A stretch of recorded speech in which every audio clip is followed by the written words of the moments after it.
God. Oh, it is American cheese, so you're gonna. Yeah, that's all. That's All right, really, so you're gonna have your American cheese snack, and then we're gonna do this video, right? Like, is it time for him to eat? Then he should stop complaining right now. Yeah, could you stop for complaining for just a minute so you can just shove some food in your mouth so you can do this video? And Let's give you some chips and some cheese, so you got You got regular cheese. You got cheese that should this be is not how she this. goes, folks. This is how she goes. Are you recording? No, this is not good.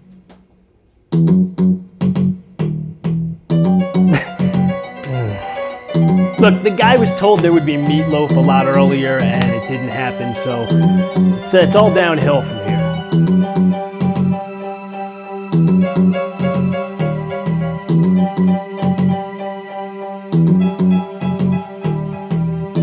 What's up, folks? You've got Rob from Terror at Synth High, and look, my dad is an old school guy, and if he doesn't want to know about something, he pushes it out of his world. So that could be said of horror movies, not really something he ever paid attention to. So since horror always has been important to me, I thought it'd be fun to get in the same room as him and talk a little bit about that and about some movies and see what he could figure out from them. For those of you guys who have joined for the first part of this series, you'll know that this is going to be a 4-part series I'm going through with both my mom and my dad. The 2 parts from my mom happened actually already, and you can check that out up here. As a quick recap of the rules, we're going to be going through 10 slasher movies with my dad. There's going to be 5 for this part and then 5 for the second part. So for each movie I ask him about, he's allowed to either guess the name of the movie or of the villain that's in the movie.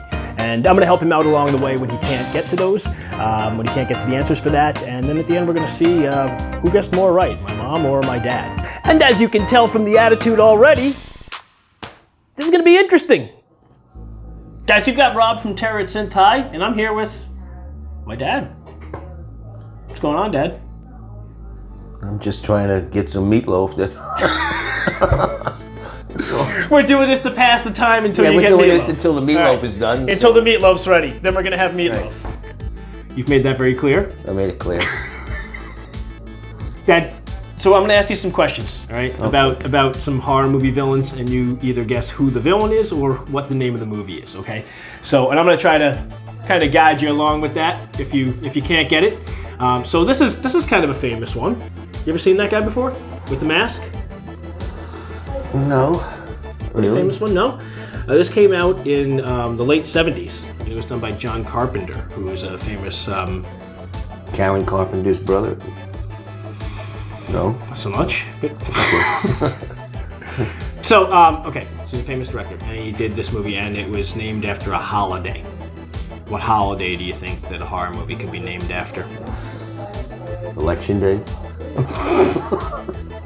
Trump. Jokes with this one. Jokes with this one. That was a pretty hard day. That was. Anyway, what holiday do you think this could be named after? Friday the 13th. That's a good guess, and that may come up later. Actually, I think that came up in Mom's questions when we talked about it before. But another holiday that might be a good thing for, I think this is the easiest way. Halloween. Halloween, yes. This movie is called Halloween, and this is Michael Myers. You've heard of Michael Myers before, right? Definitely, yeah. This is gonna go well. I can see. All right, moving on. All right, what do you see? So I see a guy with a chainsaw. You see a guy with a chainsaw. Can you think of a horror movie that has chainsaw in the title? Chainsaw Massacre. Yes. There's such a movie? Yes, Chainsaw Massacre, but there's a state that it happens in. The blank Chainsaw Massacre. What state? You've never heard of this? This came out in 1974. You've seen things in the last 45 years. We didn't watch as many horror shows as back then, you know. I guess not. This was when this was going around, it would probably be more in the drive-ins and things like that. Yeah. It probably wasn't all over the place as much, right? But this was this became a very classic horror movie. But I don't think it was when it first came out. It wasn't as classic as it became afterwards. Texas Chainsaw. There you go. I knew that. Yeah, I've heard that. You want to watch it sometime? Do I want to watch it? I don't know. It depends. If I get some meatloaf, maybe I'll watch it. With the meatloaf. Oh, you can't talk like that on the. Yeah, I can They'll bleep it cancel out. your show. I can bleep it out. I can just go. "Burp." Oh, okay, good. Just yeah. Okay. It's good. Okay. This is not a very well-known one, although it's well-known for people that are big horror fans, but it's not very well-known for like the general public, I would say. So this is a very sadistic guy. This is going to be a hard one to guess, so I'm going to try to give you some clues for it. In this movie, this guy, his mother is abused him a lot as a child, and actually like took his arms and like put them over a stove, and they would burn his arms. And, like that was one of the ways that she'd punish him. And then he would, he grew up, and he's an adult man in this movie, and then he would be in the house with her, like living with her, and then she died, and he didn't know what to do with himself, and he lost his mind, right? And she burned him as a child, so he decided, I'm gonna go burn women. So he'd bring in random women and get a flamethrower and just burn the crap out of them. It was really messed up, So I think it'd probably be easier for you to guess the name of the movie than the name of the guy. I'll give you, the name of the guy is Donnie. Very innocuous, doesn't really matter what the name of the guy is. But so it was a big house, right, that they did this in. So you wouldn't want to go in that house, right? So the name of the movie is Murder on Elm Street or something? That's for a different movie. That's close to a different movie. But so if you didn't want to go into the house, it would be, and somebody told you didn't want to go in the house, they would say what? They would say, about that house.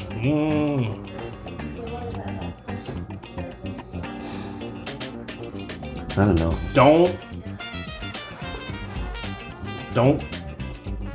Don't go near the.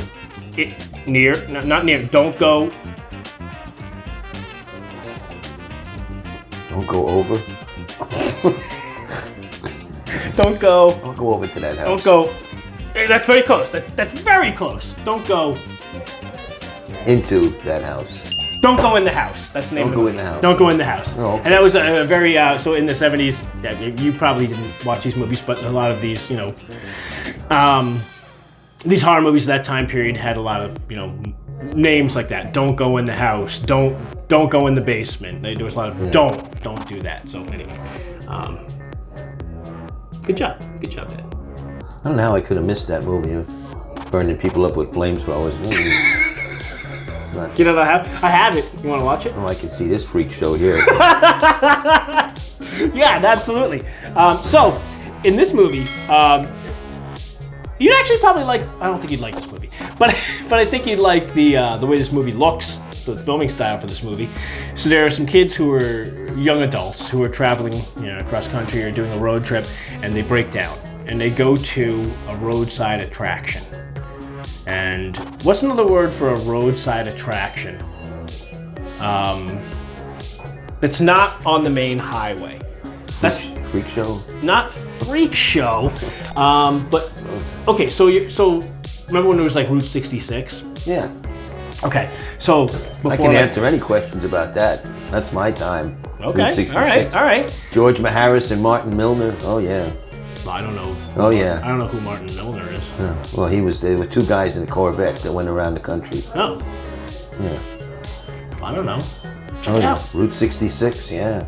Maybe I'm just. Whatever. Okay. When you go to some place and they try to nickel and dime you because you're away from like the main road, it's some sort of almost like a trap, right? Yeah. What trap? You know what I'm talking about. I know you know what I'm talking about. You're driving down the road, right? So these guys broke down. Detour. That's a good guess.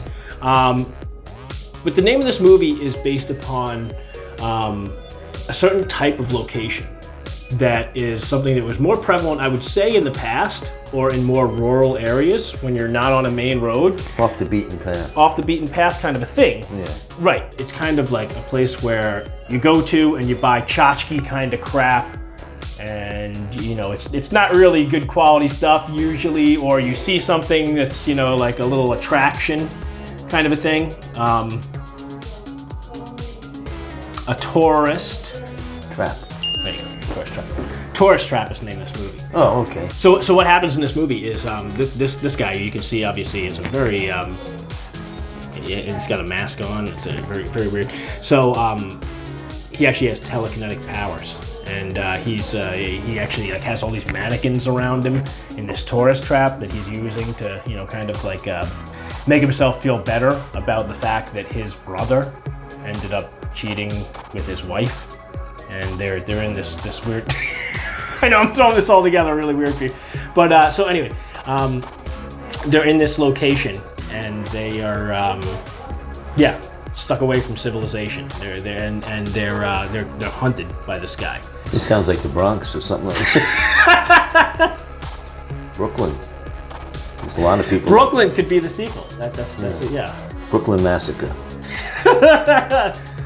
Tourist Trap 2. Look for it. All right, so this movie the premise of this movie might actually be very interesting to you because this takes place in an old coal mining town, right? So like that's part of our family, right? Right. Coal miners. Grandfather. Yes. Uncles.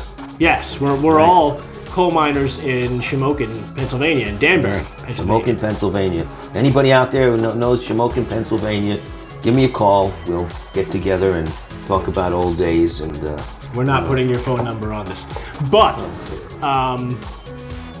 New York. No, don't say the name of the. So there was a guy who was a coal miner in this town, and he was in part of a coal mining accident.